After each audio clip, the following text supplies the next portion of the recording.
Hi, my name's Infinite, and you're listening to Infinite Rocket Power. This podcast will be conducted on a weekly or bi weekly basis regarding topics in my life and different aspects and perspectives about life. Today's topic is tried or triggered. Is it me or is it you?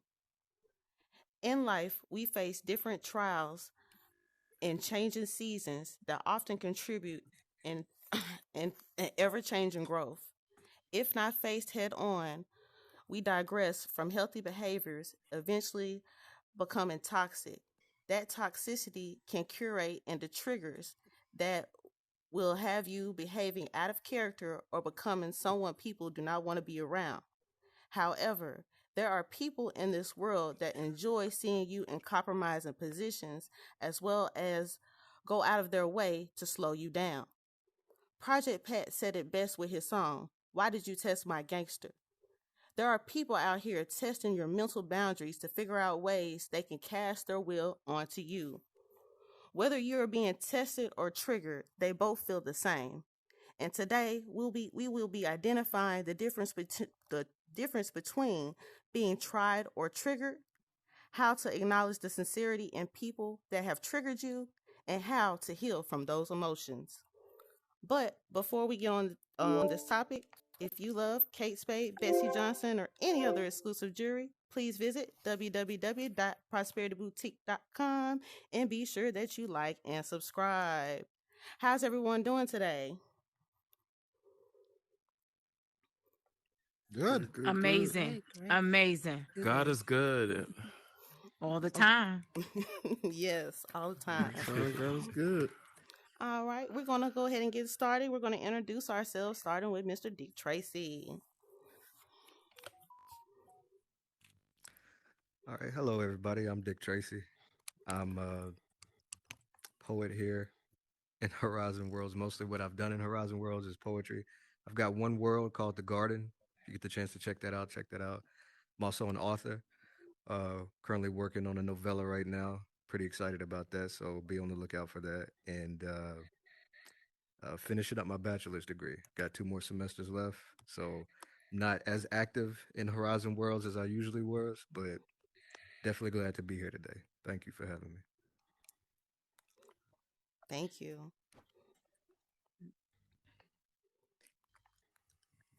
Hello, everyone. My name is B Organics now. I finally was able to change my name from B Aroma Scent. B Aroma Scent once was my business. Now it is B Organics. B Organics is a healthy hair and beard product company. My products are non-toxic, non-chemical, and they also do not contain any tree nut ingredients. Tree nuts such as coconut oil, shea butter, almond oil, of those such ingredients, some of us are allergic to, like me, myself. So I created a hair care line that will accommodate those who are tree nut allergic and also those who are looking for a clean and healthy product. You can find me here in Horizon, or you can find me on Instagram, TikTok, and Facebook. And you can also go to my website at www.beaorganics.info. That's beaorganics.info. And thank you. I'm Dollar Beezy. Um, I'm a Horizon builder, scripter. You can follow me on Instagram, Dollar Beezy1, all platforms.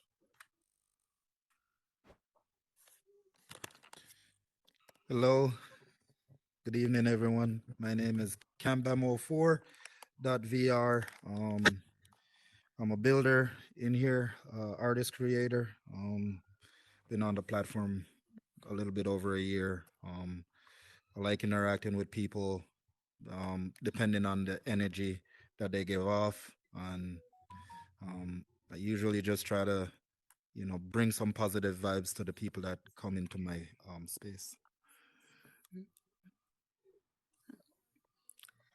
Hey everybody, I'm Shay Arts underscore VR. Follow me on Instagram at Shay Arts underscore VR or ArealTouch.xr. I am an artist, creator here at Horizon Worlds. I do custom animation, scripting, assets, and I like to create art worlds. So also follow me on Discord, Arts and Crafts, to keep up with info about upcoming shows and events. This is my friend. Oh, shoot. My bad. God damn.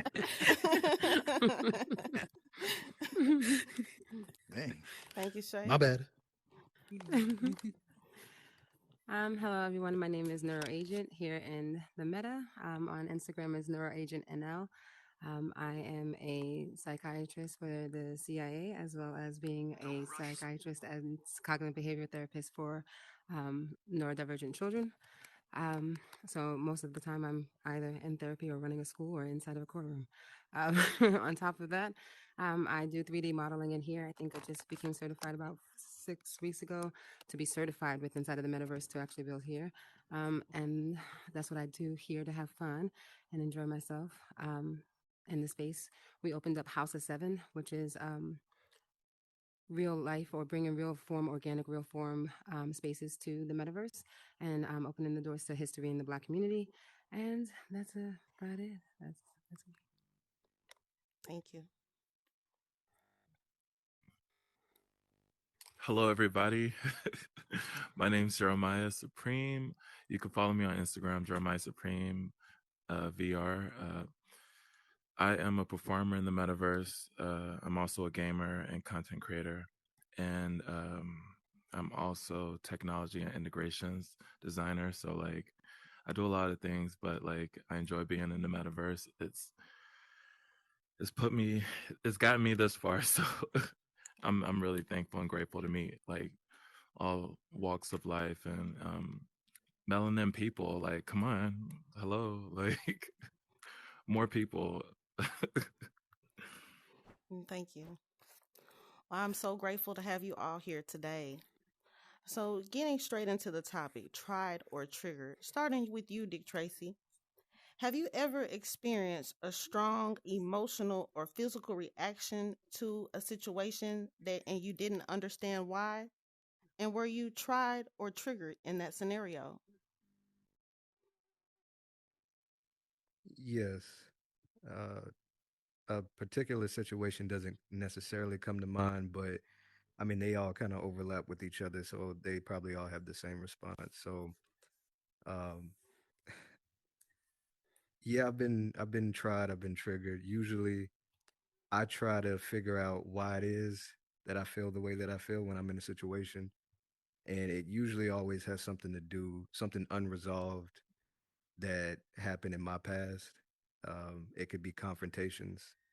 Maybe I didn't handle the confrontation the way that I wanted to. There's a smart way to handle it, and then there's a way that I kind of wanted to handle it. But and I always chose the smart way to handle it, and that might have triggered me in whatever situation I might have found myself in. It always stems back to just past confrontations for me. So yeah, definitely. Okay. And Bill, you're on mute. Sorry about that. Can you repeat the question again? Yes. Have you ever experienced a strong emotional or physical reaction to a situation and didn't understand why? And were you tried or triggered in that scenario? Yes, there was a situation with a young lady, and I guess because how she felt about herself. Because sometimes people, when they think they're here, they try and put you down here. And there was the way how she talked to me. And the person who I am, I normally don't allow people to talk to me like that. And it kind of befuddled me. Like, why is she talking to me like this? And I went to her and I spoke to her about it. And she tried to do that, oh, why you feel like that? Trying to make me feel like I'm the reason why I felt that way when I know how she was doing it. But she tried it. It triggered me, yes. But I dealt with it in the best way possible, with that it didn't become a bigger situation than what it was. Oh, thank you for that. Dollar Beezy. Mhm. Oh, yeah, I feel like I've been tried a lot of times. Most recently, there's a situation where I asked something of someone, and I realized that I don't like asking people for things often. So me not necessarily me not being okay with that scenario made me close it down a lot sooner than needed to, because the minute they didn't immediately give me the answer I wanted, I realized that I was opening up myself to be at their mercy, and I didn't like that. Mm. So, I didn't understand initially when I first thought about it, like, why did that get me so upset, or why did I even expect the reaction in that amount of time? But it's because of me not being comfortable with asking people for things in general. You know, kind of picked up on the back end, let's say that. Yeah. But at the time, initially, I was triggered. Cam Bam? Yeah, you know, I think everybody in this room at some point in their life have been tried, obviously, different scenarios, but it's the extent to which, that test comes, because everything is a test. You get what I'm saying? Now, you know, I'll give you a scenario to kind of give some context, right? So, growing up in Jamaica, we never really experienced anything like racism or anything like that, because everybody in Jamaica black, even the white people black, it's like it's just a different shade of black, right? So, we never really experienced like racism, but we did definitely experience things like classism and stuff like that. No, Mhm. the word racism was this thing that kind of came about like when I came to America, and it's like, oh, what? That's a thing, So I was like, hold up, man, that's crazy, right? So you kind of learn to kind of navigate the trenches in some degree, and for the most part, I've managed to kind of fly low under the radar, and the people that I interact with, I try to, um, you know, I try to make sure that they have some type of positive impact. Now, unfortunately, it doesn't work in a lot of cases when you got to go out and be around, other people. Now, when I was in Germany, right, I took my family, um, to this place down in Berlin, right, and I remember very distinctly. I mean, I kid you not, it still makes me a little irritated to this day, because there was a line and we were waiting patiently. There was nobody in front of us, and this guy from a different country comes and stands right in front of me and my family, and proceeds to walk up to the counter as they, because they were waiting, and I walked up behind that guy and I like jabbed him right in the back, and I was like, "Hey, the line starts back here, big dog." And he looked at me trying to pretend like he didn't speak English, but the only way I knew he speak English was because the guy spoke Chinese, and he would have to use a common language, which would be English, in order to communicate with the German Mhm. cashier, the person at the desk. So he knew what he was doing. So the reason why I said that it triggered me was the fact that, you see me standing here and you were so completely dismissive of the fact, because for some reason in my mind, I was like, bro, I hope you don't think like you're above me and you're gonna skip me. So I think it was just like a mental thing. And the fact that I was there with my family, it kind of just set me off in this really kind of like it just kind of like it pissed me off, I think is the word I really want to use. I was like, bro, Yeah. don't dismiss me and treat me like I'm invisible, don't do it. Mhm. And And especially it not in front of my it wife and my kids. no, Yes. it got to me. I think it was really just that specific instance that I can think back, that is relatively fresh in my mind, where Mhm. it really just kind of just like, bro, like, are you serious? Don't do that, you know don't do that. So, and I'm really a quiet kind of person, um and I don't, you know I I'm pretty chill. But if you get me to that point, there ain't no going back. Like, you gotta, you know, and sometimes it goes from 0 to 100 really, really quick with me. But for the most part, you have to get me in a mental space so bad, because I try never ever to get out of character, you know. Mhm. But I think in that instance where, you got your family, and now it's almost like this guy is like, and you know, I Right. got two girls, and ain't no way I'm gonna have my girls looking at me like that. You just gonna let this dude just, Don't let him oh punk you look, like that. yeah, I sent, excuse my language, I sent his butt right to the back of the line. I was like, no, what the Hmm. hell? Anyway, Thank yeah, but yes, we all get triggered. Yes, and yeah, sorry about that long explanation, but yes. but I we Good. greatly You did appreciate it. it. Shay Arts. um, well, I'm tried and triggered on the daily. I feel like I have a lot of past trauma from like my past family situations, and so as an adult and going through therapy, I'm able to recognize my triggers. But then I have children, especially a 13 and 14-year-old, and they try me every day. It's like, and I love my children, but yeah, when they're at that age where they test me, where they test whether how far I'll let them go to get away with something before they get away. Because I have two younger babies too, and so Get him with that that's like elbow. a daily man. I deal with that on the daily, so that's a daily battle. Dealing with people is one thing, but like with your children, and then they willfully disobey you, that's like on a whole Hmm. nother. That's a whole nother level of trying your patience, and so yeah, I definitely have to cultivate patience and understanding and perspectives, so I can so I can protect my own peace because I can look at something that they do and I can be triggered by it because I don't have a good relationship. Like that's just like my sister. Oh, you go grow. I hope you go grow up to be this, and I have to catch myself like, Hmm. nah, Don't like put that in him. you're showing. Yeah, that's those are signs though. Now we grew up together. I was a young mom, so by the time we got to this age now and they're doing stuff, I can be like, you're showing these signs and, this is what this could lead to. It's a lot. I Mm. deal with it every day. But yeah, tried and triggered every day on a daily. Thank you for that, Shay. No, but I love them. I have peaceful. Neuro agent. Oh boy. Um, I'm actually Oh not shoot. triggered by a lot of things. I'm just not. I understand that people go through life with a lot of difficulties inside of how people have a response system.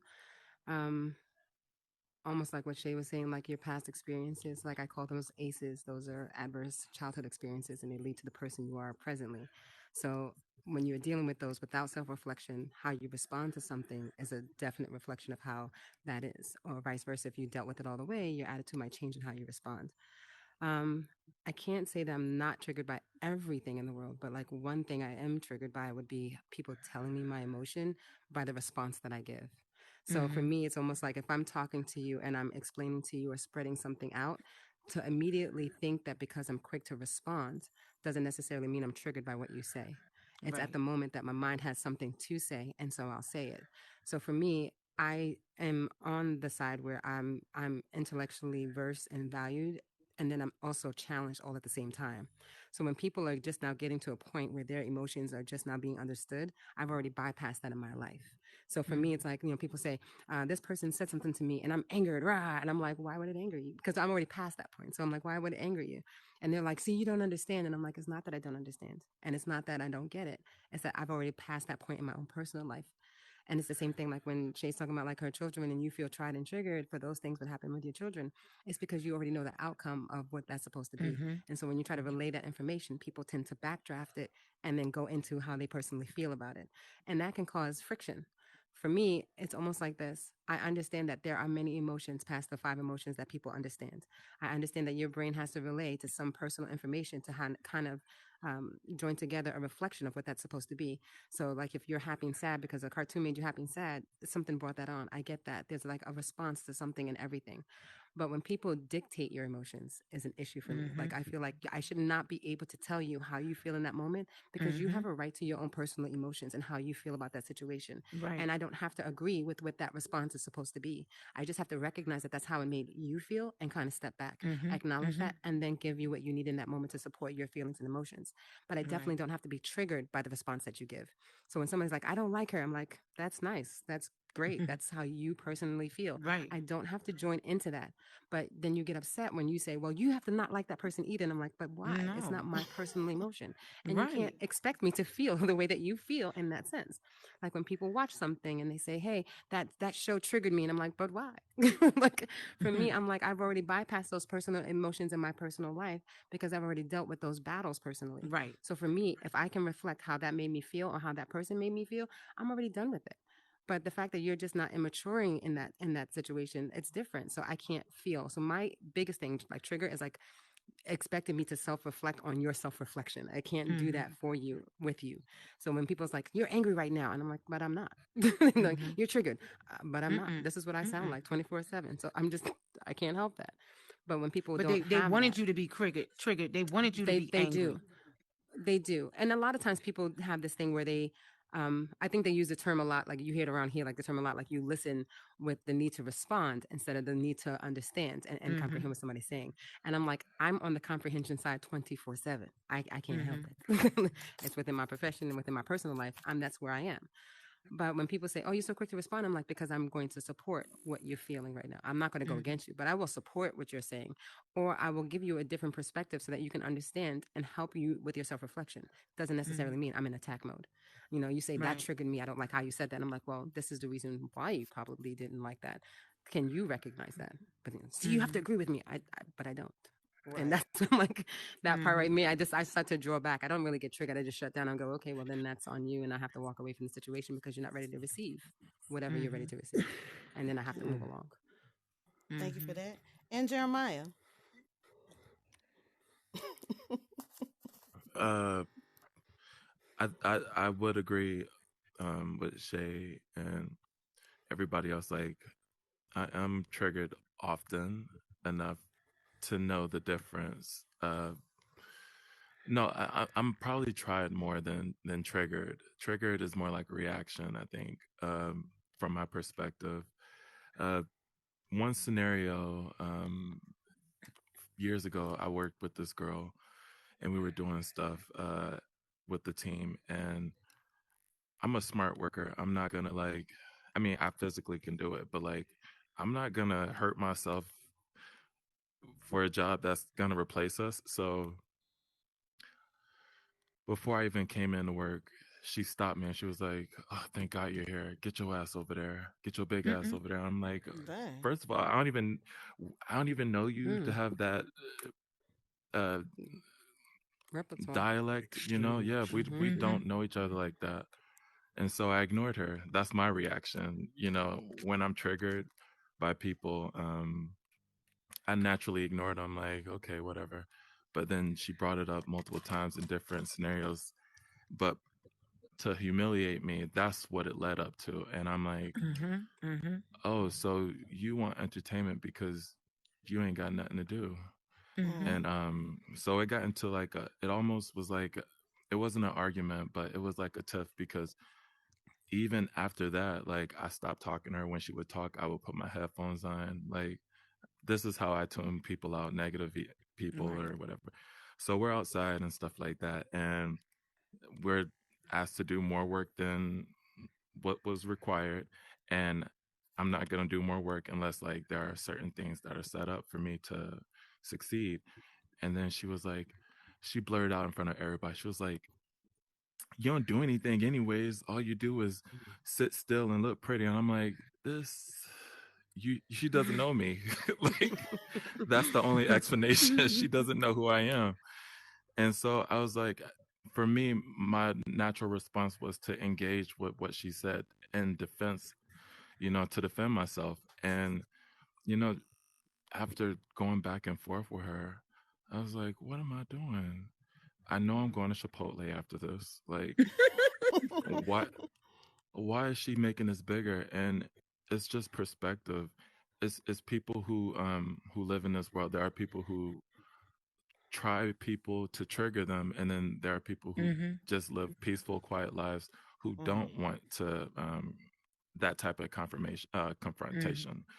And you know, the ability to identify them, you know, immediately is important because like they don't have anything going on. They just want to start shit. That's how I feel. Mhm. That's very true. But like to And identify them ahead of time, like it's just easier to avoid it. yes, and that leads me to my next question that I would like to ask you, Dick Tracy. Do you think it's possible to identify your triggers before they cause a reaction? And how do you go about doing that? That's an excellent question. Excuse me. So, is it possible to identify my trick?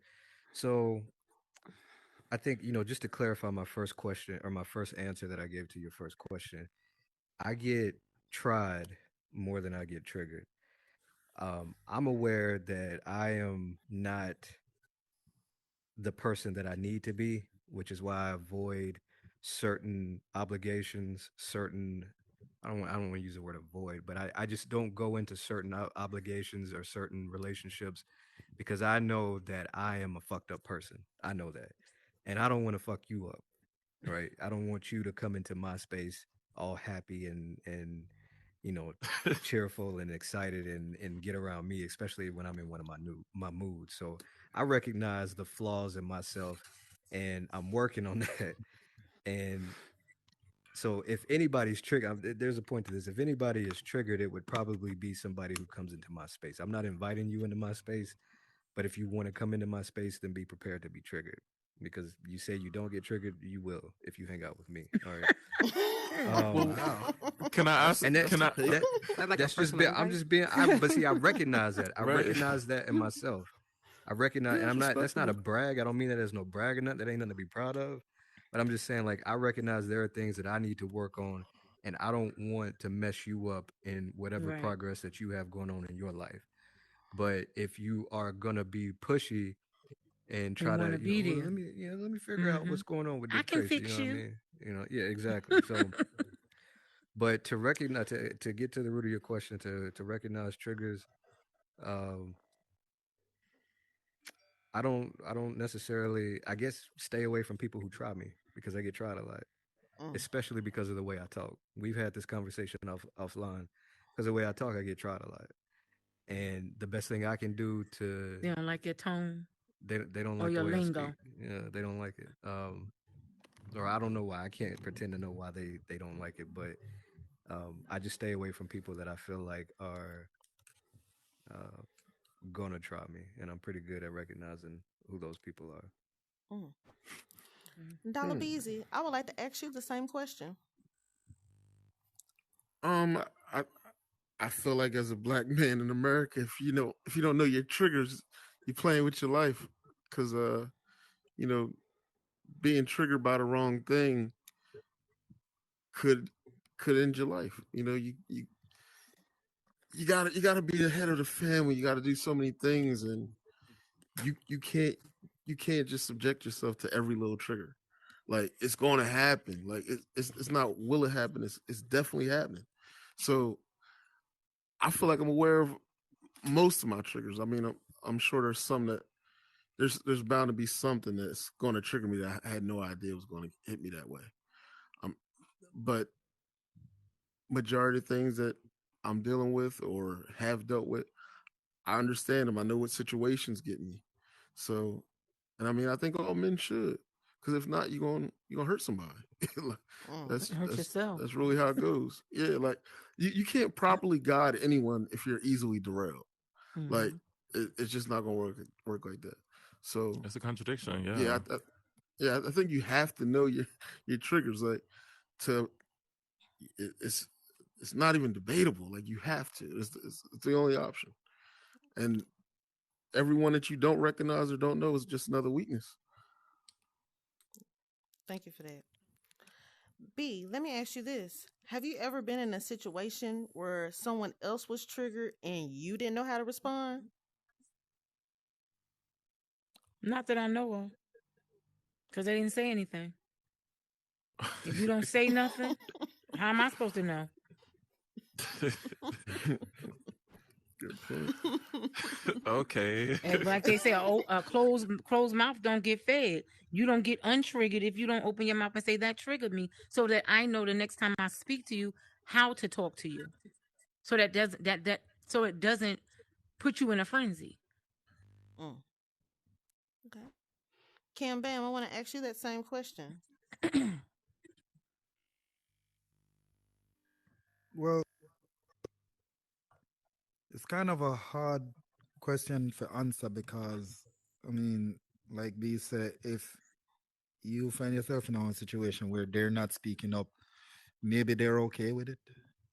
Maybe they're okay with, and sometimes it's not good to take on other people's People's energies trauma. either, because you're just inviting that into your own space, and then now you assume that problem. But like Dick Tracy say, hey, I got my bubble, and if you come into that bubble, now if you bring that energy to me, it's different. You get what I'm saying? So if now that person, like, you can have two people arguing, right, and they have differences in opinion, but then now, you know you it's one person's taking offense to it, or they're triggered by something, like, like I say, hey, let's say someone says, hey, you're gay, right? And that person, even if the person is gay, they take offense to someone saying that they're gay, right? And then now they're looking at me like, hey, you're not defending me. I'm like, oh, wait a minute now. Like, you it's almost like you're looking for confirmation bias, so as we were saying earlier. And then now you're kind of getting pulled into that situation, and it's like you have to pick a side. No, you don't have to pick a side, but it's almost like an expectation that you're gonna pick a side. Mm. You know, and it's just one of those things you got to be really careful about when it comes to assuming other people's problems. Because then Right. now you take that energy with you, and it saddles you like an albatross, and then now you're carrying that burden as well. You know. Jeremiah, would you like to say anything? Uh, I mean, it's easy to identify triggers for me personally. Like people who are, it's usually like the people who are the opposite of me and how I move. So like that makes me call them out quicker. So like I'm a very calm, peaceful person. I live a quiet life. I stay to myself, and then like I have friends who are very aggressive sometimes, and they get into a lot of situations. So like I have to protect myself too because I am friends with them. However, like that's just an example. But however, I won't do certain things with them because I know that if I engage, it's gonna unleash hell. Like it's gonna be just more drama and triggers and fighting And and arguing and stuff like drag that. you I'll stay into home. something that has nothing to do with you. Right. I'm gonna stay at the house. So just like you can I mean, I feel like there's a balance that we all need. Like even being triggered and stuff like that, sometimes we need to know when to allow them to trigger you. You know what I mean? Because Mm. you can it empowers you really to reflect on yourself and be like, wow, the old Jeremiah would never did that. But at least the people who now know that you get triggered off of that will move differently. So that's just how I see it. So Okay. Neural agent, let me ask you this. Do you believe that Hmm. people can overcome their triggers, or is it something that will always affect them? Wow, that's a loaded question. Um, that's a good question, actually. it's a loaded question. I was super prepared for that one. I think I'm overly prepared for this question. Um, wow. I'm gonna try to break it down a little bit and simplify it. I think people lack accountability when it comes to themselves. And not to call anybody out like in the moments, like and things like that. But like if you're feeling personally triggered right now, ask me if I care. I probably don't. So for me, it's almost like I used to walk around with a sign that said like at risk, like you can risk it all at risk. Because I'm one of the people, like if you ask me, I'm going to honestly tell you there's not, come at your own, Come I at your think own people, risk. That's right. I think it's easier to say that for me to say that because then it holds no accountability to your emotions. I'm only holding accountability to my own emotions. So for Mhm. me, when people come in with their personal things, I'm like, that's great. That's all you. I can just walk away and self preserve. But if people get over those things, it takes them a little bit more time because there's self reflection and accountability that have to happen. Some people hear triggers, and I'm going to say the way Kanban say it and just extend on it so that it's better to understand. Some people look for conflict because they thrive on it, and it's hard. Mhm. It's like it's hard for Mm. them to separate what that's supposed to be, if that's easier to Right. understand. Like it's hard for them to separate who they are. So like what he was saying, like somebody's triggered by this moment that's happening, they're looking for it to kind of not only to resonate but like kind of to just reflect who they are as a person. Some Mhm. people will Hmm. bring this intentional argument because it leaves you lingering in this relationship with them, wondering Mm. why, Mhm. always trying to check in, always trying to look for something. So if I triggered you and I know that that's the thing, then your response is to always now be babied in the situation. Oh, how are you? Are you better today? Are you this today? And it brings on these other things. Accountability looks different. I have to be at the point where I say, I recognize I've done something, I'm going to change that behavior and then move on. It's almost like when Right. people say sorry, I'm like, you don't understand what sorry means. Sorry means you recognize you've done something and you refuse to repeat Don't it do it again. again. Right. So Mm. yeah.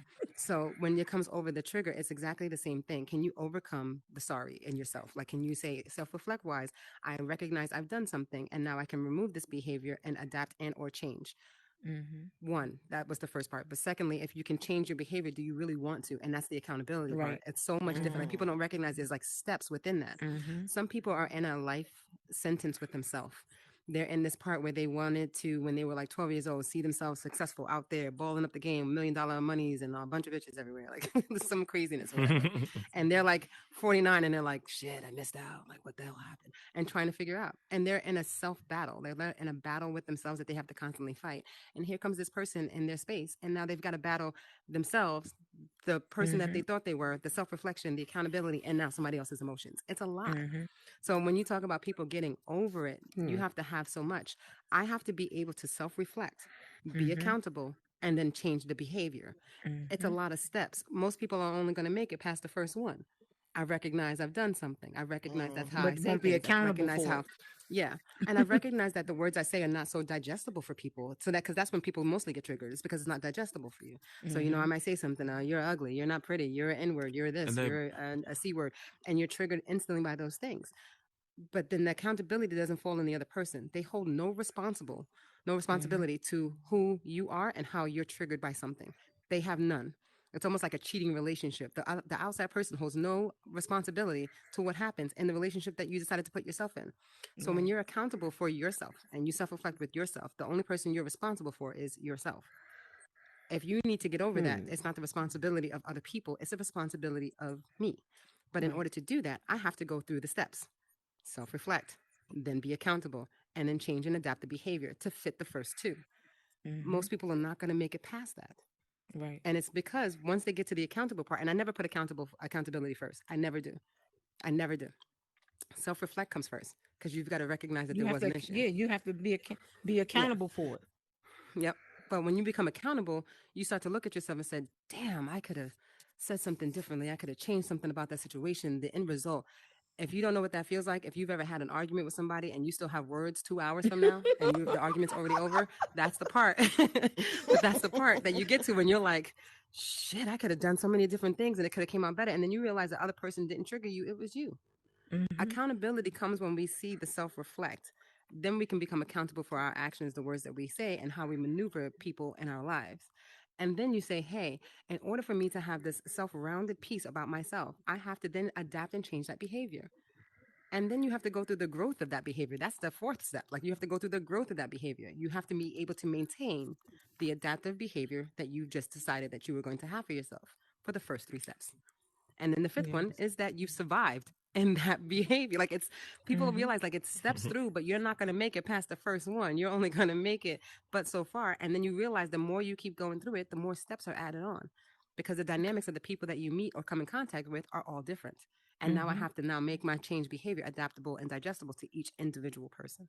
Right. It's Right. a lot. So when I say like when people don't maintain themselves or the truity of themselves, how hard is it for you to get over a trigger? It's extremely hard. But if Mhm. you're an adaptable person, it's easier for you to hand yourself over into that trigger and say, hey, you know what? That's good. Here And move I on. am. Take me. Yep. Or you task Thank you. avoid and you say, I don't want to do that. I don't even want to be around. And then you Mhm. self preserve and you're like, and peace out.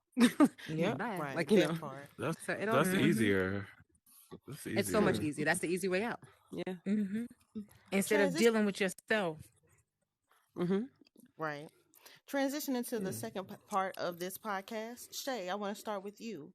Can you think of a time where you triggered somebody, but later realized that or somebody triggered you, but later realized their intentions were genuine?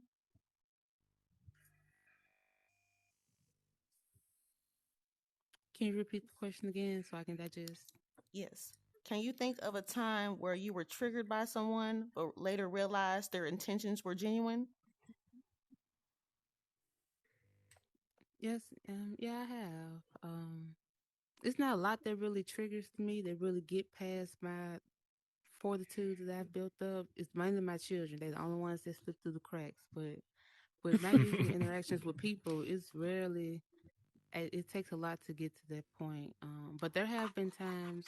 Okay, I'll say there was one particular person I met, and their behavior triggered me because it was the personality and characteristics of someone in my past that I've dealt with, and I could recognize the signs. I could see signs of a ill relationship. I just for lack of better words, and so based off their abrasiveness and their quick to speak, or they came off as an aggressive person. And so my first interactions with them, it was I couldn't see past that because I immediately when I see something that may trigger me, I usually stay away from them, and the way I won't have it. But because of our social circle, we kept coming into each other, we kept coming around, and so over time of seeing her personality versus not her person, her actions and how she actually treated people and talked to people versus how she spoke to people and how she moved about. I could see that, she was just a dominant personality and her intentions were, she was a good person. But looking at her initially, you would think she was abrasive and mean because she spoke very truthfully, like she didn't sugarcoat anything and whatever. But looking at how she moved and what she actually did, I gained respect for her, and I consider her a friend now, or yeah. Thank you for that. Thank you. Mm. All right. B, I want to ask you that same question. Can you repeat it again? Yes. Can you think of a time where you were triggered by someone and later realized that their intentions were genuine? Mm. I could say the same situation because she didn't see where she was wrong at. How because she didn't even realize that's how she made me feel. Mm. Even though I said I felt offended by your tone and your lingo, how you spoke to me, and in her eyes, she didn't do anything wrong. She felt like she was being truthful because that's how she felt like she was talking. She was being truthful, but I don't think I don't know. It could have been genuine and it could not. Just the way I took it. Mm. So when you say tone, I think that's a big thing, and when you told her tone was disrespectful or helped made you feel Right? some type of way, she didn't even acknowledge that her tone No, might have. Okay. no. It was, oh, well, your husband was sick, so you're trying to make me the victim because my husband was sick and I may have been hurt and misunderstood how you spoke to me. Was not how it had nothing to do with my husband. This was all between me and you.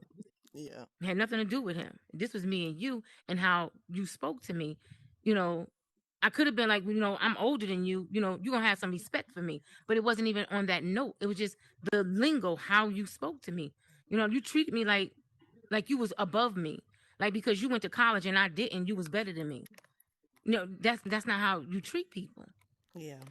You throwing out all these degrees and stuff. Hey, well, I got 7 children. Now what? Yeah. You know, I have something up on you. It may not be a degree from college, but I still got something up on you. So you don't do things like that to people to make you look bigger than who you really are. Because to me, that makes you look small when you belittle people. Exactly. And that was Dick, my trigger. Dick Absolutely. Tracy, let me ask you this. How can we train ourselves to see sincerity in people even though we might disagree with them? That's a excuse me, a good question. um, one of the things I like to do is I like to be around people who don't think like me. I Mm, don't like to surround myself with like-minded and, and people. hear me out now, because there are certain situations where you do want to surround yourself with like-minded individuals to accomplish a task. But like when I'm trying to grow as a person, when I'm It trying to learn challenges from you. people, being around people who don't think like me, it makes me become more understanding, more empathetic, right? Because we have to put ourselves, we have to see the other person, or excuse me, we have to see ourselves in the other person. We have to stop being like it's me versus them and them versus me. It's We have to realize that we are them and they are us. We're all one. Now we might have some differences, some disagreements, but being around people who don't think like you do can be really, really beneficial, because you gain perspective, right? You get to step outside of the boundaries of your own ignorance or wit, or whatever you want to call it, and you get to experience what other people believe, and how they move, how they feel, or whatever. So for me, that helps to be around people who disagree with me, and I get to learn from them, and it's uh it's rewarding. It's rewarding to me. So I don't know if that answered your question. Honestly, I forgot the question. So I apologize, because I'll get off on some rest. But say your question one more time and I'll wrap it up. How do we train ourselves to see sincerity in people even when we disagree with them? Oh yeah, yeah, yeah. So just not otherizing other people. Um, like I said earlier, understanding, see yourself in that other person, because that other person is a version of you. Mm. Right. Well, you Mm-hmm. don't know that. I ain't never gonna be like that. Like, no, that other person is a version of you, and you can learn from them, regardless if they agree with you or if you agree with them. You can still learn from them. You can learn something from them, and hopefully, you can grow. Anybody and everybody that I have ever met in my entire life, whether I like them or dislike them, has contributed to who I am today. Right. I've learned from them, so that's the best thing you can do, Hmm. is just see yourself in other people. Mm. Jeremiah, I want to ask you this. I know earlier you said that you ignored that lady, but what are some other strategies that you use to maintain your composure when you're triggered? Well, it's confrontation. One of them is confrontation, not on an aggressive note, but just like from an understanding perspective. Like there are things that I could be doing that I don't know are triggering other people, but like Mm-hmm. I personally feel like there's a way you address it without it coming off aggressive or toxic or rude or anything, because like everybody's sensitive whether they want to acknowledge it or not. Like nobody wants to feel like that, especially while they're at work. But there's different techniques, and initially like I do ignore, but I'm like I have a scientist brain sometimes, so I pick and ask questions like, why don't you like me? Or like maybe it's something I can improve. But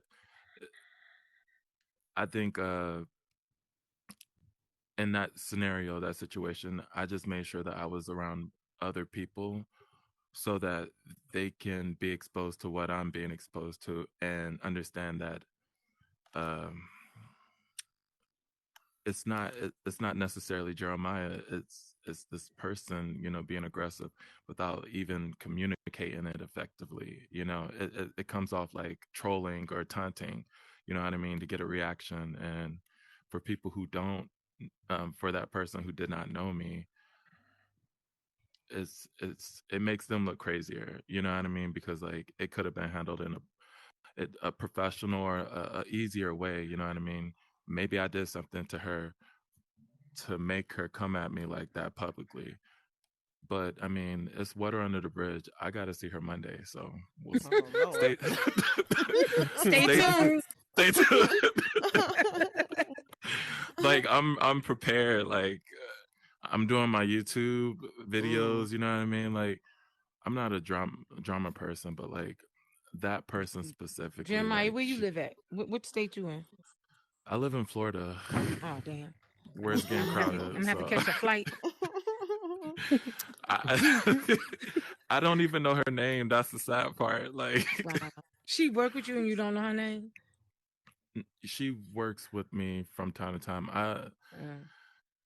It's not like consistent where they expect to see me. It's just this one time. Relax. You know what I mean? Like, but I mean, it is what it is. I'm still going to Chipotle, so I don't care.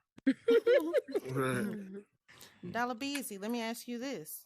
Have you ever felt like someone else's behavior was triggering you, but you weren't sure if it was their fault or yours? Yeah, I think that happens to me a lot, to be honest. Okay. I like to believe that I'm very good at reading the intention of others. Now, sometimes it's wrong. And when it's wrong, I'm thinking that maybe, like, I don't like people to talk down or insult my intelligence or, or talk in a way that makes it feel like like their will is going to be the only way. Like, now I'm always open. I'm flexible. I feel like I'm a very flexible person, but it's not your way because you say it. So if I feel that way, I'll usually react. Now, hold on. I'm sorry. Am I getting off topic here? No, it's on cue. I like it. Okay. Because that's really something I run into a lot, where people are always trying to push their will and their understanding, and then me not understanding them too. Like my go-to thing is always make sure I understand the person completely, because I don't think people normally disagree. Like, if you think about it, there's nothing really to disagree with. It all breaks down to either it's a fact or it's how you feel. And if it's how you feel, why should I ever disagree with that? Now, and even logic, like logic doesn't have to be my logic. It could be anybody's logic. Like, I could see how you logically put that thought together without agreeing with you. For me, like, it might logically work together for you. It just don't work for me. So it happens a lot to me. So basically what I'm trying to wrap it up here with is that if I just give people the opportunity, that I'll understand and see what they're trying to say, and usually won't have a problem after that. Okay. Cam Bama would like to ask you the same question. Have you ever felt like someone else's behavior was triggering you, but you weren't sure if it was due to them or yourself? Oh, yeah. All the time. Every day. Every day. Because, for me, a lot of times, especially the industry that I work in, a lot of people, they're very centric. Their energy is very centric. So it's all about them. Look at me, look at what I can do, give me the accolades, give me the recognition. So, sometimes I look and I'll say, well, listen, you're saying some things, right? And you might take offense to it, or I might take offense to it. Like, I had a supervisor who, the person just had a rotten attitude, rotten to the core. And I was like, come on, man. Like, like, don't bring that negativity around me, please. So I kid you not, there was a point where I was having a little bit of anxiety because I felt like, I was like, hold up, man. Like, am I doing something wrong here? Like it was getting to that point of, wait a minute. I must be messed up. I must be the one who's messing all this stuff up. But then I look and I was like, no, I'm not messing. I know exactly what I'm doing. I've been doing this profession for the past you know, 18 years, I know exactly what I'm doing. But it's just one of those things. It was just that person that, you know, because they had a excuse me, a superiority complex. It was, you know, everything around that person, right? She was absorbing it. And then she was reacting to a lot of that stuff. And then her reaction was lashing out to the people close around her, you know, her Mm. staff pretty much. And I was like, you know, I would catch some of it. I'm like, what? Like, wait a minute. So then what that turned into is, look, you ain't going to ruin my day. So as soon as I hear the foolishness coming up the stairs, I just close my door. I close my office door. I put on my coffee machine. I close the door. And I at least give myself maybe a good 30 to 45 minutes before the foolishness ensues. Because as I continue to, you know, read people and understand, you know, how they are, it was like, all right, the problem is not me, the problem is you. And you're just trying to project your negativity, you know, on other people because they always say misery loves company, right? So I Mm-hmm. say, Yeah. look, you ain't gonna trigger me today because hey, okay, cool. You got some work for me? I'll take the work. Oh, you ain't got nothing else to say. All right, cool. There's no conversation because now it's kind of like, all right, you know, to some degree, you try to, let's say, make small talk with the person just to kind of have some type of interaction. But then it's just you Mm-hmm. realize that that's just the person. It's like you can't change that person. That's how they are. And I think the burden of responsibility that that person had, you know, it just impacted her in a negative way. And her reaction to it was to project it out on other people. So it's almost like she didn't want to have all that negativity herself. So she just, and I caught some of it in the early parts of the relationship, but I got very, very wise to it. And I said, mm-mm, not today, Satan, not No more. today. Mm. Neural agent, I would So love to ask you this question. Now, if someone is it do you think it's important for someone to communicate their triggers to the person that's triggering them, or do it you think it's better for them to deal with their trigger on their own? Neither. Um, a lot of times people have to think about what's being said and they don't do so. So it's hard to, if you don't do that, it's hard to do the other two. So most of the time when someone says something that's triggering or does something that's triggering, people don't reflect and say, hey, I'm triggered by this because A, B, C, and D. Like it wasn't digestible. And I think people miss that because when you're triggered, it's just because something wasn't digestible. It wasn't on your terms. So Mm. it's like how someone said something, it wasn't on the terms that you wanted to receive it or needed to receive it. It was, I always say, like, if someone triggers me, I have to say, am I triggered because I don't want to hear the message or it's because of how it was delivered, not necessarily what they were saying. It's always like something else is happening in the mix. I don't think neither portions can happen without you doing the first part by yourself. So, I mean, in order for you to tell the difference or to see if someone else is triggering inside of the moment, you have to say to yourself, and the message has to be heard first. So I think like neither parts or portions could be done without a reflection first. When people talk, I listen. I think maybe that's another thing too. Is like I'm a listen. I'm gonna hear all the things that you need want to say, and then I have to respond accordingly. Whether or not you like the way I said it or not, I'm going to respond how I deem that my response needed to be, not so much how you needed to receive it. But then vice versa. Now you're triggered by how I said it. So now you're like saying to yourself, "Oh, you said it to me in this attitude, sense, or whatever it may be, the tonage or the verbability that I'm saying it to you." I mean, how do you Mm. help that to fix that if it's on both sides? In order for me to then deliver something to you, I have to say, when I speak to this person, this is how digestible it needs to be so that they receive what I'm saying. Most people say that, like, when you're in the courthouse, like, we use lawyer terms and things like that. We want to hear things that are digestible. We don't want to hear something the way you said it because we don't understand it or how it's being said. Most people won't talk to me because my intellectual side is overdeemed in that sense. So yes, I'm going to use words that you may not understand, but I'm also going to help you break them down. But if you don't get past the point where I'm breaking it down for you, now you're already angry. We can't help each other in the situation or the conversation or whatever the situation may be because both sides are not being heard. An argument and debate is two people trying to prove why they're right. We, we can't help each other in this moment. So to answer you, it has to be you first. But I can't help you in the trigger either without me dealing with me first. it doesn't work that way. Like I can't So say you like, oh, basically I'm just gonna saying help it's you no get point triggered in me coming to you if I haven't dealt with me first. with it. Yeah, you can't. There's not a way for you to do that. If I said something to you and I walked up to you and I was like, um, I dislike when people call me like stupid names like Queen, Love, and all like these crazy names. And like I have a name, utilize it, right? But if you come to me and you're like, "Hey, bitch, what's up?" It's like pause for a second. I have a name, you can utilize it.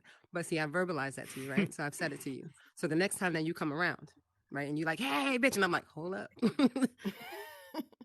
Recognize that I've already talked to you about the verbality and how you speak to me or the manner in which you speak to me. So when we say something to each other, that we don't disconnect from each other emotionally during this conversation, and I can hear what you have to deliver after you've now insulted me for the second, third time. Like we have to bypass those things. This is like currently what he's dealing with at work, currently what she deals with it, and currently what she's like. It's like this thing that people just seem to forget. I have to now say to myself, either this person really does not recognize what they're doing, and I have to adjust, or they really don't recognize how hurtful that can be in my mind state or whatever state I'm in. Mm-hmm. And then I have to be like, I'm trying this okay, now I have to tomorrow. adjust. Yeah, like, and now I have to adjust. I mean, like for your Trying this situation, it's so tomorrow. it's so different because being upfront kind of works, but then being too upfront will overdo it. Like in your situation, it's so Mm-hmm. different. Like you have to be like, I'm a hey, and your mannerisms and how you deliver something, I received nothing you said, and it calculates how much work I can actually proceed inside of a day without me having to recognize the same shit that you need from me. Like I can't do that with you. Pause and end the discussion and walk away. When you allow for a rebuttal, you're allowing them to overthink on how they can trigger you next. And like that's another issue. Mm-hmm. People don't like. It's a conversation. Like it's such a big fight well, she back and was forth about to with get conversation and reported. communication. but you can say that. You can literally say like, listen, this interaction that we constantly keep having is bringing me to a point where I don't feel safe in the same presence as you, and I'm gonna have to report that. I bet you she'd be like, oh, okay, Never hold on. mind. They won't Yep. believe them. They won't believe me because But it's different because you're a male, and my that's just how the world appearance. works. It Put just your it's Yeah, how headset on and it's recorder. yep. Put your headset on and I would just record. every I'm time you gonna. see her walking through, just put your record on and just be like, this Mm-hmm. is how this interaction went. Or you can do the best thing is to write it down in different pens, fonts, and things like that. But write it down, write it down, and be like, No, I've been you're keeping track right. of all the times I've interacted with you, and now this is Mm-hmm. becoming an issue. They're all And if I can no negative. longer deal with it after I've spoken to you, now I have to bring it up to a higher format, and then we're just gonna have to disconnect. When you come to me and you approach me with something, I'm going to walk away, and that's the response that you're going to get. But people I don't want deliver information past. like that. I deliver information like that when you talk to me the first time. I see you the first time, and I would say I see the first time you show me you is the first time I believe you. That's the person I see. So when you talk to me, I'm saying I'm going to listen to all of these things that you have to say. Great, this is the kind of person that this is. People when they first meet me, they go, "Oh my god, you are such a fucking bitch!" Like they literally say that. You're a bitch, and I'm like, until you get to know me, and now all of a sudden I'm your best friend. Like it's because that barrier has to be broken first. Now they're like, "Oh, I need to go talk to Nora about such such whatever whatever." But the barrier was broken. That communication that happens where they have to reflect with themselves that I wasn't really the issue. Then it's like, okay, I'm gonna fix it. And then they come back, hey, we were talking that last time. I hope you don't forget all that. Just forget all that, scratch it, let's start over. And then they go into this process of where they now fix and adapt and adjust the Oh steps. wow, that's good. We Mm-hmm. can't do one without the other. Like we can't do Gotta it. We be the have to be first able to look at partaker of ourselves. it. Yeah. And we have to look at ourselves and say, what you said to me triggered me for a reason. Either, and it's only three, like either personally, that's where I am in a situation that I'm in, the mind state or physical situation I'm in. Two, it's your tone. And then three, it's your delivery. And was it digestible? Mm-hmm. If I approach you and you say, hey, girl, you talk too much, bitch. I can't take that. When I approach you the next time, I'm just going to say, hey, what's up? You built? Like, I'm not going to say more than that because that's how you digest information. I mean, I have to learn how to do that with people on a daily basis. Nobody comes to me and goes, hey, Neuro, guess what? Yesterday, we micromanaged and start spending. I got this gargantuan amount of vocabulary. Nobody comes and does that to me. They give me the bare minimum and they go, now you respond. And I'll wait. Rah. Like, I'm like, I'll respond. Rah. Like, it's this back and forth. That digesting that we do, we've learned it over time, individually, through racism, societal. Like, we've learned it over time, the digestibility of things. Whether that's how someone says the N word, like when people say, you're not affected by the N word. Nope, not. That's your Because that's interpretation and your not perception me. of what it is that you think as the relationship or the cause for that to be. For me, I can't have it both ways. I can't listen to you on the radio say and then get offended when someone else says it to you. Like it just doesn't work that way. You're Right. So triggered for a reason, but I'm that not. leads that leads me to my next question. B. What role does empathy play in acknowledging sincerity in the people who have triggered us? Say that one more time. What role does empathy play in acknowledging the sincerity in people who have triggered us?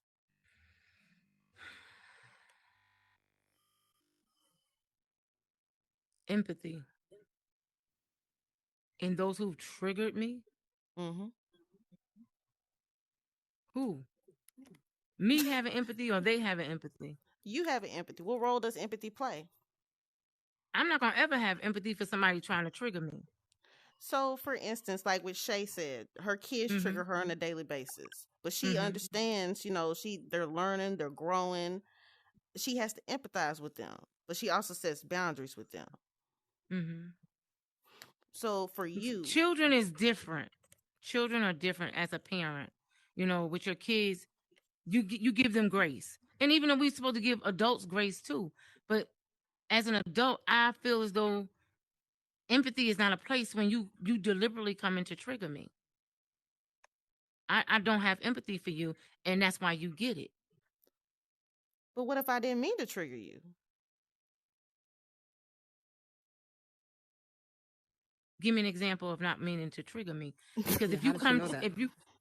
if you come to me and you know me and you come to trigger me, you come to say something to me for me to give you my favorite word, and you want me to have empathy for you? No. Mm-mm. I had an incident yesterday. This guy, me and somebody else was in venues, and we were talking, and in venues everybody hear you. So he was downstairs and he was listening to our conversation, and my instant reaction was, mind your fucking business, because I'm not talking to you. Oh, And wow. it was just an instant, and I wasn't talking. He just jumped in our conversation. Now I'm supposed to have empathy for him? No. Mind your fucking business. Okay. That's a You gonna win. say Looking something, at Neuro it. Agent? I definitely do. I might trigger you though. In the situation, do you realize you were in a public space? Sure, I do, but I wasn't talking to him. But do you understand the miscommunication in that? Mm-mm. He So, miscommunicated because I wasn't talking to him, and he jumped in my conversation. but that's how you personally feel about it, and then how he personally feels about it is because you're in a public forum. So when you're in an open Mm-hmm. space, you're hearing everyone's conversation. So some Mm-hmm. people will chime in. Like me, I chime into people's conversations all the time. I'm like, oh man, I heard you say something or whatever the case may be, because it's a public space. So Mm-hmm. if it was like a private conversation and it wasn't in private, when people jump in or chime into that conversation, it's because it's in a public format, and so they're ready and prepared to have a response to whatever it is that they're Oh saying. well, then he was prepared for the mind your Yeah. fucking business. Oh my God. oh. And eventually, it came to Pat. I Yeah. followed him, and I told him, I said, okay, so you new here and you don't know the ropes here. Hi, my name is Be Organics, and now you know the next time you run up on me, don't come up on me like that. Because even though it was a public place, it's two floors. Two floors. You weren't in the space where we were standing. In everybody there was in the conversation. You were somewhere else in this place, dipping in this conversation. So I felt the need to tell you to mind your fucking business. And that's what I meant. Okay. But I bet you he won't roll up on Be Organics again like that. All right, Dick Tracy, you want to say something? I love it, but I love it, but I gotta chime in too. So for somebody like me, I'm an observer, right? Mm-hmm. And I'm all about minding my fucking business. I'm all about that shit. I'm all about it, right? Especially if it ain't got nothing to do with me. All right. Right. So, but I'm an observer, and a lot of times when I walk into a place, especially a public place, I don't see where I fit in. And Mm-hmm. in a place like this, I've had this conversation with Infinite offline. In a place like Horizon World, we bring so much of the real world Into and the here. real world's bullshit into Horizon. And we've had conversations about this. I'm like, why are we bringing all this? I think it's great. I think it's great. Everybody brings their businesses and their ideas and their ideologies and their whatever. I think it's great you bring it in here, but I feel like this is a place of excuse the pun here, but infinite possibilities. You know what I mean? Mhm. So um, I feel like that there are some things that we can do to kind of make people feel more welcoming in here, whereas they don't feel as welcomed outside. Somebody like me, for instance, I'm an observer. I like to not stalk. I'm not, I ain't on no creep shit or nothing like that, but Mhm. I observe people. I listen to Right. people, and I can kind of tell which way I need to move. So if I come in here and I'm new here and I hear a conversation that I don't know what your conversation was about, I don't know the Mhm. context. I understand it was between you and whoever you were talking to, but if I hear all these wonderful conversations going on and I'm like, damn, you know what? I don't know anybody here. Let me step in. I will step in. I'd be like, hey, excuse Mhm. me. Look, I don't mean to be like, eavesdropping or nothing like that. Mhm. I'm Dick Tracy. I heard y'all were talking about this and that, and I was wondering if I could just like chime in with you or Right. something like that. That's how I'm gonna do it. See, that's how But he should have done it. He was if yelling from downstairs in the conversation. And I yelled back, mind your fucking business. Oh Lord. Mm. All right. So Dollar Bees, let me ask you this. What are some benefits in acknowledging sincerity in the people that have triggered us? Acknowledging sincerity in the people that trigger. Um, I honestly I don't think I'm. I would know. Like after you after I realized that you tried to trigger me, like I don't care if you meant to or not. Like it's just not. It's probably not relevant. I just want to I want to let you know that you did do it, but if you're sincere in your intentions or not doesn't really matter to me Mhm. because if if it worked, it's because there's a problem with me. If it didn't work, then it's really not that big of an issue. And I'm just gonna let you know that I noticed it and that you probably shouldn't do that. Yeah, So it's let me probably. ask you all this. Let me ask you all this. Because Jeremiah said something earlier that I see that we're kind of avoiding in the midst of someone triggering us. It seems Mm. when someone triggers us, it is an opportunity for growth at some times. It is an opportunity to sit back and reflect on, hey, what is in me that I need to go inside and work on and fix. So if someone is coming to me is helping me do some self reflection, why am I avoiding this person? You get what I'm saying? If Well, that might be something for the greater good of me. right, but all Hmm. right. So you have to look on this with the glass exercise, right? You have a glass that's completely intact, right? And you drop that glass, right?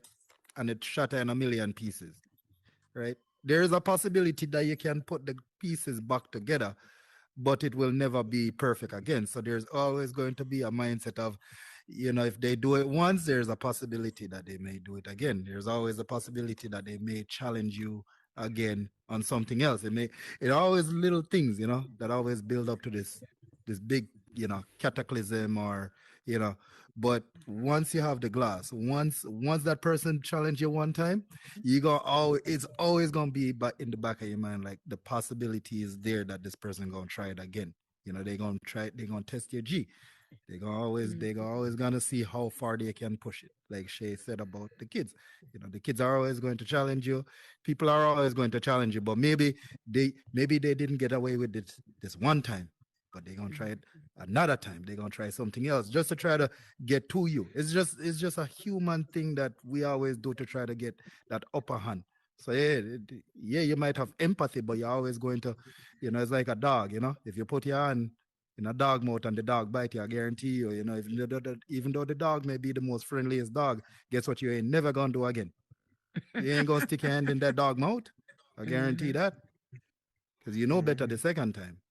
So yeah, you may learn from your mistakes, and you may still be cool with that person, but you're always going to have it in the back of your mind. Say, Don't try me. because it's But a so, trust but thing, okay, let me give you But this that's scenario. true. But that I told Shay this scenario earlier. And I'm gonna let you finish in just a second. So, for instance, at my job, I got a coworker, and I've noticed that if she calls me at 8 o'clock in the morning on some extra work stuff, with that extra somebody done made her mad or something's going on at work, And if I had not meditated that morning, I'd be more prone to feel her irritation.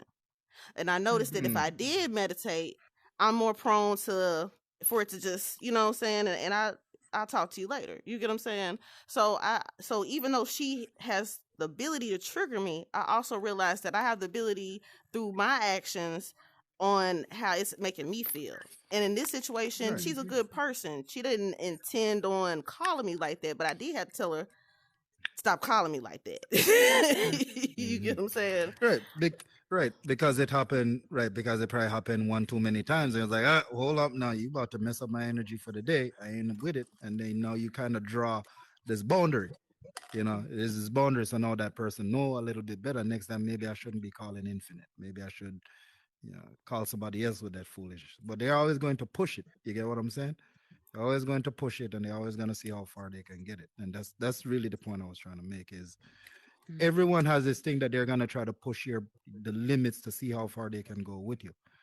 That's why some people get triggered with certain things because a bully is always going to bully you until you put your foot down and say no. Yep. You know, a person is all if you're driving on the road and someone keeps cutting you off and you're like, hold up, this dude, like they know, they know what they're doing. That's why you have all these things where, and you talk about this whole trigger thing. Is a mental thing because if you think about like law enforcement in America, right? And you see this thing is like this conditioning thing, I'll use this as an example. This conditioning thing where you see African Americans, right? That we are more prone to get in pulled over by law enforcement, or there's a higher probability of us, getting in trouble with law enforcement, and you see it broadcasted on, TV and on the media, and you hear about it on a day-to-day basis, right?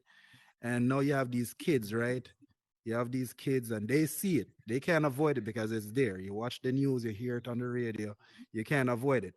What do you think happens with those kids? Now their brain is being conditioned in such a way where they're thinking like, oh man, that thing could happen to me. So even though they may or may not have experienced it, when they grow up, they may not experience it.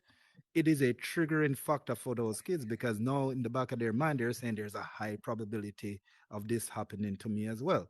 So I say all that to say this, even though there's a byproduct of people being triggered. So like I said, if you invite it into your space, you putting yourself at risk for being triggered. There are some trigger factors. So it's just one of those things that you just have to be mindful of as you traverse life and how you interact with people. You get what I'm saying? Sorry. What were you gonna say, Shay? Um, just to catch off what he said. One thing that I was gonna bring up that he said was mindfulness. I'm a person that to live the life I live and to guard my mindset, I try to be very intentional about my thoughts, my words, and my actions.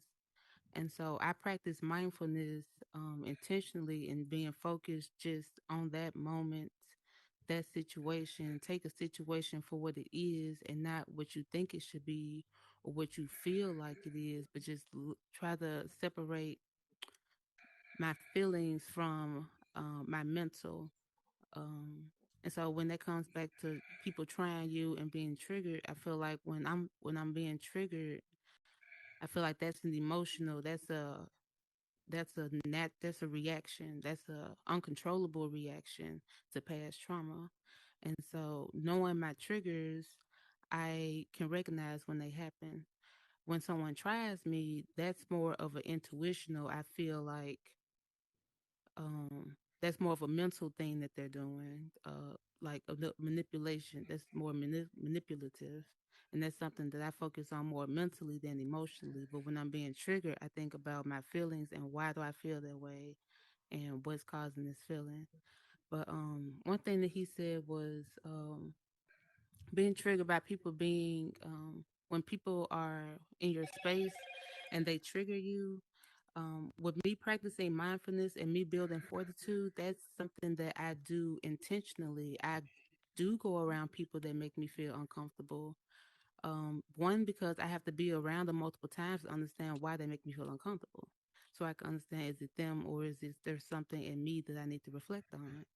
And so, being sometimes in business and especially in small spaces, small networks, you have no choice but to interact with that person. Now, how you want to interact them is based off you, and if you ignore that person or you have that person away from you, I feel like every opportunity, every interaction is a lesson. Every person is we're all one energy wise. We're all a reflection of each other. And so if that person is triggering me, I have to look upon myself to understand what lesson do I need to learn right now to fortify myself so I can have that mental guard so the next time it comes it doesn't even trigger me. Like if I'm used to this person being that way, their personality doesn't trigger me because I've digested that. I've become accustomed to it. I've built that fortitude to where it doesn't bother me. And so that's something that I do actively do personally as myself to build a strong mindset is being and put myself in uncomfortable situations, go to worlds where I don't know anybody, just in horizon perspective. Go somewhere that's outside my network where everyone's a stranger to me, or going around people who I know have ill feelings towards me, but we're in that same world because we're just in having interactions with people that's in the same network. So you have no choice to be around them. And so you just learn to fortify yourself. Um, that's something that I actively do because that builds fortification for when you do have to have dealings with that person. Say I've heard ill things about Dollar Beasy. He has great words. He builds dope and whatever. Then he comes to me and he wants to do an interaction, and I've heard all of these things about him, but I've been around him and I've interacted with him to have my own perspective. I'm going to fortify myself to continue that interaction and build their relationship. I'm going to fortify myself to make sure that I'm not put in the position to be hurt, if that makes sense, mentally wise. Mm, mm, mm. Very well said. Very well said. Now we're gonna go ahead and conclude this discussion. We're gonna start with Jeremiah and going around the circle. How can we use our experience with people who have triggered us to grow and and develop as individuals?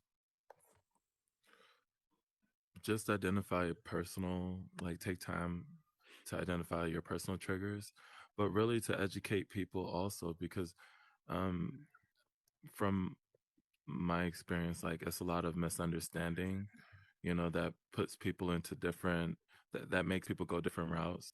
And then it's the element of surprise, like, wow, you don't understand me. But I think it just comes down to acknowledging what's going on and educating them on how that makes you feel because it's a form of corrective behavior. You know what I Mm-hmm. mean? Because like if you don't, it's going to continue to get worse from there, to be honest. So I'm a, I'm a, I'm a practice what I said and what I heard, and I'm gonna tell y'all what happened tomorrow. Yes, thank you, thank you, Miss Neuro Save me. Adrian.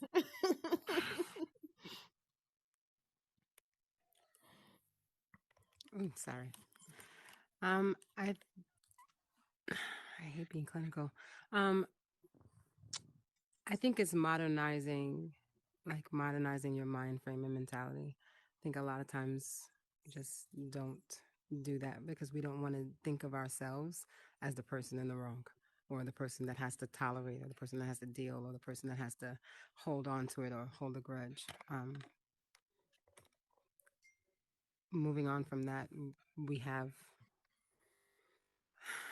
an anxiousness to just always say it's someone else's fault. So I'm always going to say it's going to be accountability and kind of moving forward and recognizing that. We say like the 5 steps. Thank you, Miss Shay Arts.